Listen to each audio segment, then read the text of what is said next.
Harga cabai rawit kembali naik.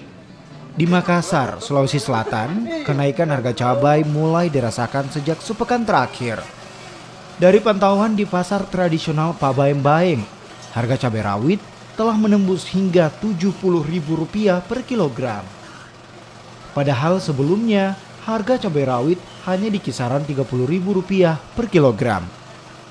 Para pedagang tak mengetahui penyebab lonjakan harga cabai. Pasalnya, mereka telah membeli dari distributor dengan harga yang sudah naik. Kenaikan, Iya, cabai kecil naik, harga 70 per kilo. Bawang merah 40.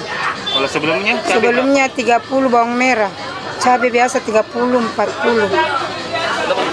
Saya juga enggak tahu. Tomat juga mahal.